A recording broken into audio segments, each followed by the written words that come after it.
Sanibona bafethu uvane lo. Yabona kodwa le derby lesiyoyidlala kule weekend. Kuningi okuyodlalelwa. Kuningi okuyodlalelwa kule derby le. Ama-fans ama-team omabili awekho happy. There's a large number of Orlando Pirates fans angekho happy with the coach. And there is a large number of fans angekho happy with all coach beKaizer Chiefs laba babili. Enjoy kuyodlalwa nje le derby le bafethu. Ama-team u2 awenzi kahle. Mwase ubheke nje irecord lemidlalo abayidlalile. Mwase ubheke i-recent form yeKaizer Chiefs. Their last 4 games bawine igame eyodwa. Bashawa iSteelers, bawina against iAl-Masry, bashawa iZamalek, baphinde futhi bazoshawa iSteelers. So uyayibona ukuthi i-run yeKaizer Chiefs ayikho inhle kakhulu. So kule game le bayidlala against Orlando Pirates bafuna ukubounce back. Yabo bazofuna ukubounce back ngeOrlando Pirates khona coach bazothola i-back from i-board, because if they lose against Orlando Pirates kwiSoweto derby, I don't think ukhona coach ozokwazi ukuthi asurvive izembe. Ukuxoshwa nje straight lapho bazohamba bawolanda ucoach omusha. But ke I'm not saying anything. Angazi ukuthi iKaizer Chiefs i-board izoreacta kanjani uma siba lose against Orlando Pirates, because leya game leyana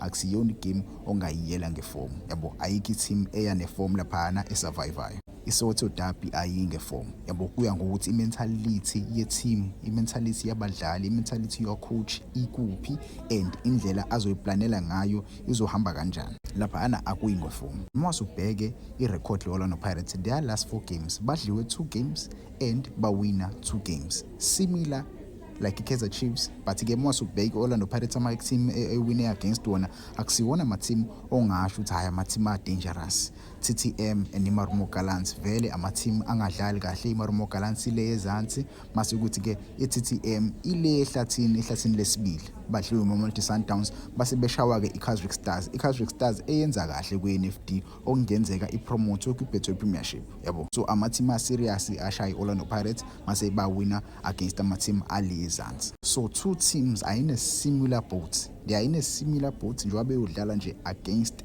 iKaizer Chiefs. Uma subheke ilog table kanje.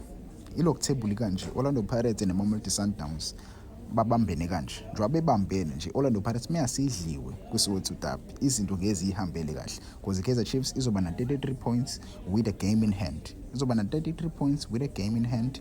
Mase beyidlala ke leyo game in hand bazokwazi ukuthi mhlawumbe babe na 36 points.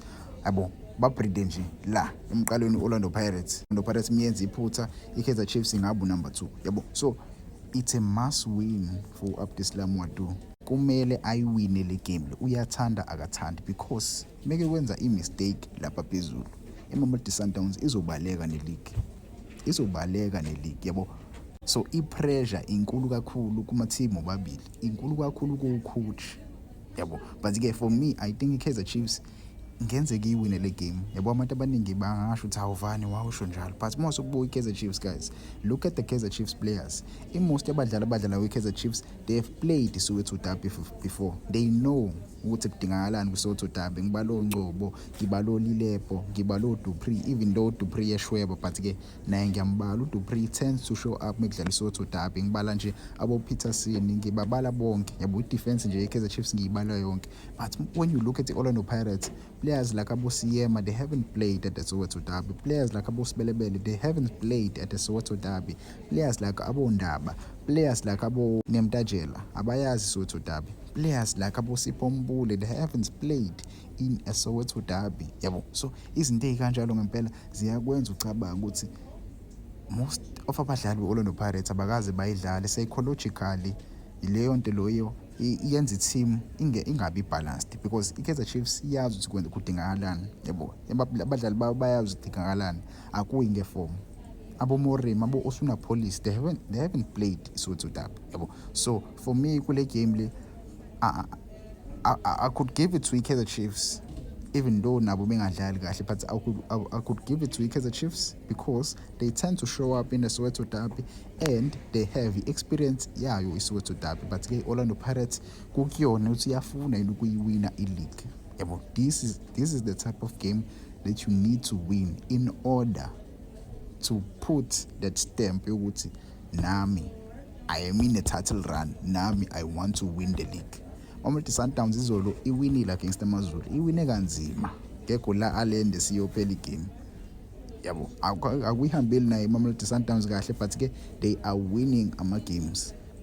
Abenzi kahle but bayawina ama-games. So uma ukhompyutha ne-team ekanjalo-ke kumele wenze sure ukuthi nawe ama-games anzima uyawawina, you like it or not, because if you draw against i-Kaizer Chiefs kusazoba nzima.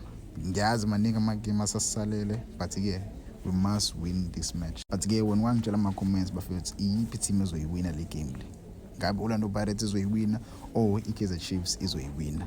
Uma ungitshelile nje lapho ungitshele kune-score prediction sakho, but-ke for me I can give it to i-Kaizer Chiefs, but I see Orlando Pirates iyiwina. Yabo, Kaizer Chiefs inayo i-chance eningi yokuyiwina, but-ke Orlando Pirates, yabo phela I'm just being realistic.